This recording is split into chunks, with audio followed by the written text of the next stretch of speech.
What's up, guys? It's Prince Charming. Today we're gonna be checking out the odd ones out, peeing yourself. Oh, I already know. I can already guess what this video is about. It has to have something to do with childhood, bedwetting, whatnot. The things we just do not want to talk about. Oh, childhood bedwetting. Okay, so here's the thing. Nobody wants to admit that they wet the bed as a child, and if they do admit it, they never say the correct age or actually when they stop. So some people will say, oh yeah, I wet the bed as a child, but I stopped at age 8 or age 9. Realistically, some people would like last until, oh god, hopefully not, but 12 or 13. Oh, hopefully not though. But yeah, wetting your bed was a thing. A lot of people wet their beds.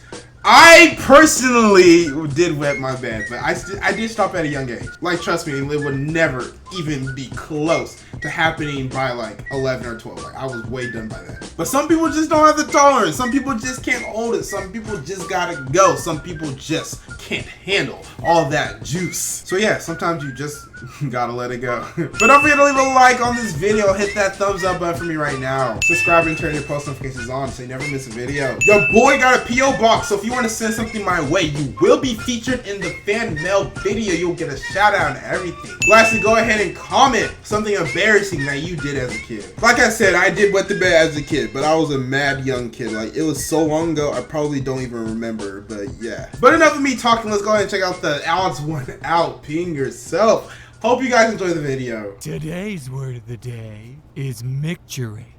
Ugh. Did you come here to listen to me talk about juvenile topics and tell bad puns? Well, you're in luck. What? You didn't?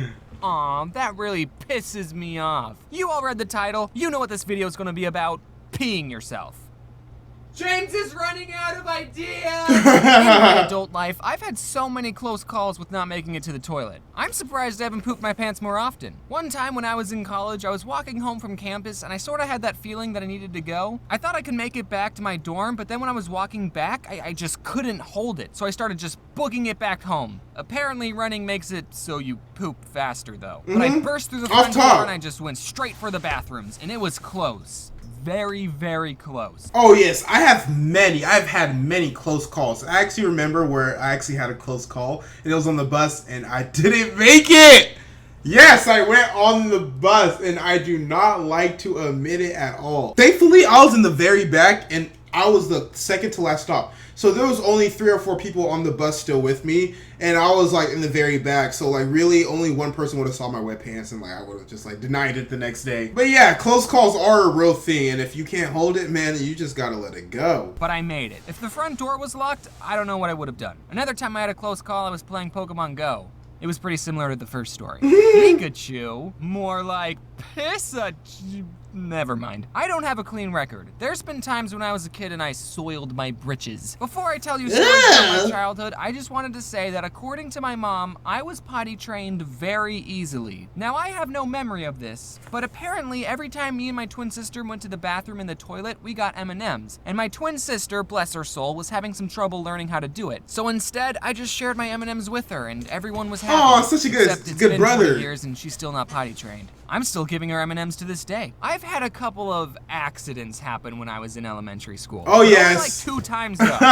Promise. The first time I peed my pants in class, I was in the 1st grade. My first grade teacher was just a humongous bitch. Just a humongous person. Literally, she was pregnant. For the first 9 months of my 1st grade career, I had to deal with this pregnant person, and even as a little tiny 6-year-old, I hated her. Now I'll give her the benefit of the doubt and say that we are probably ornery little 6-year-olds, but I wouldn't expect 6-year-olds to be well behaved. So why would you get a pregnant person who feels sick all the time to be our teacher? Off top! There is no reason why a teacher should hate kids, or a teacher should not like her job, or a teacher should not be feeling like in the current mood. Because if you're gonna be a teacher, I'm pretty sure you need to have like the ability to handle kids. The ability to have patience and not lose it whenever a kid says something dumb or like does something dumb. I've just had too many teachers that were not interested in kids, that just hated kids. So why become a teacher? Because she couldn't afford maternity leave? One day she threw up in a trash can right in front of us, and we all just sat there not really doing or saying anything. I made a video about this a long time ago, but one time my twin sister got injured on a trampoline and she had to be in a wheelchair for a couple of months. That happened while we were in 1st grade. So one time when we were in class, there was a fire drill, and the teacher told my sister that she had to get out of the wheelchair. Now, she didn't get out of the chair. Her legs worked just fine. Okay. It was her back that was injured. But I mean, what if she was actually bound to that wheelchair? Do we not have an escape route for the disabled? Leave the chair behind, it'll only slow you down. What? You need that chair to move around? Well, it's gonna have to burn! It's worse. To get out of the school, we had to go up these stairs, and I was helping my sister walk up them, you know, because a doctor told her she shouldn't be walking at all. And my teacher saw this. She knew my sister was in a wheelchair 2 minutes ago, and she said, "Don't help her." What? You know when you're a little kid, Ignore and the you think that teacher. adults know everything, and they're always telling you to do the right thing? That should have been my first clue that, nope. What a female dog. Not just that, a pregnant female dog. So one day I asked the teacher if I could go to the bathroom, and can you guess what she said? She said no. No. I forget the exact You can't say no to a but kid. you shouldn't ever tell a 6-year-old that they can't go to the bathroom. Never tell a 6-year-old that they can't go to the bathroom, because literally they're gonna go to the bathroom right there in their pants in front of you, and then you're gonna feel bad because they're gonna start crying and they're gonna be sad. They're gonna ask for their mom, and then when their parents talk to you, oh, why did you say my son couldn't use the bathroom and he had to wet himself? You see, you're starting all these problems just because you wouldn't let me go to the bathroom. Because guess what? They can, and they will. That hand raise, that's not really asking for permission. That's giving you a warning. I raised my hand a second time. Do you remember when you told me I couldn't go to the bathroom?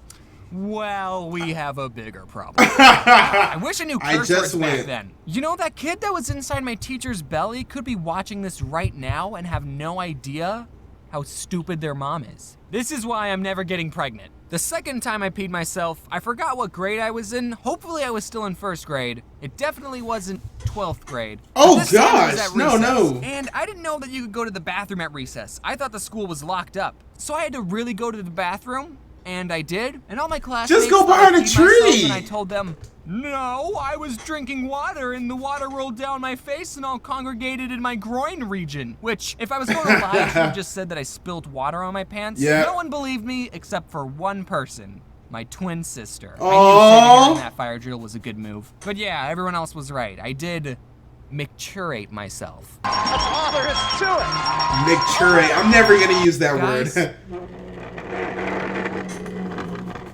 Let's talk. I'm going to tell you something I thought I would take to my grave.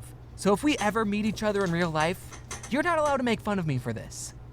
I, James, was a bedwetter until I was 8 years old. A bed wetter until he was 8 years old. Some people don't even stop wetting their bed past 8. Like, some people go past 8. Some people go to 12, 13, 14. And I hope to God that you're not one of those people. Wetting the bed is so embarrassing. It's such, it's so gross, and it smells and I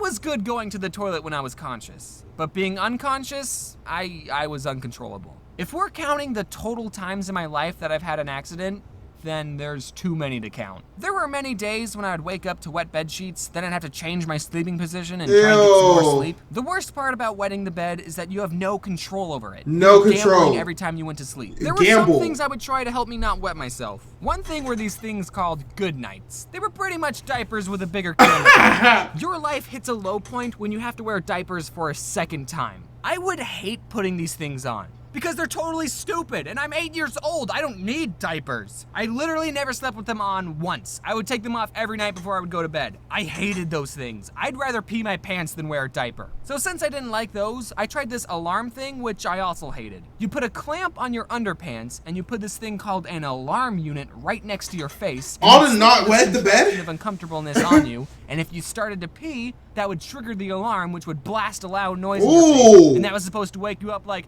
hey, you're peeing! That'd make you pee even more. That every time the alarm went off, I was too tired to remember what was going on. So I would just Yep. think, what the heck? I need to get this loud noise away from me. And I would just rip off the alarm and throw it away and go back to sleep without realizing what I was doing. Sort of like what I do now with the real alarm. Then I'd go back to bed, wake up in the morning, and realize, oh, You that's wet why yourself. the alarm went off. Then later I got some pills from some doctor. I don't remember what was in them, but every time I had a pill, I wouldn't wet the bed. But then one day I ran out of pills. I still went to bed though, and I woke up with clean sheets. Good, and I never good. wet the bed again after that. Oh, wow. I grew out of it. So if any of you watching right now are bedwetters, there's a pill for that. Drugs. Solves all your problems, baby. That ending quote of drugs solves all your problems. Yes, I did wet the bed, but I I grew out of it very, very, very young age. And I never wore diaper. I never heard of that alarm thing. Like all these tricks and tactics he used, I never heard of it. The only thing I did was stop drinking water after 7 p.m. Like I did not drink a single drop of liquid once it went past 7 p.m. or whatnot. Really like 2 to 3 hours before my bedtime, I did not drink a single liquid. Then I just gradually stopped waiting in the bed and then I grew out of it and then you just train yourself. But that was it for that video, guys, and I hope you enjoyed it. Don't forget to leave a like, subscribe, and comment on this video if you want to reply from yours truly, Prince Charming. My name is Prince Ohakam. Stay charming.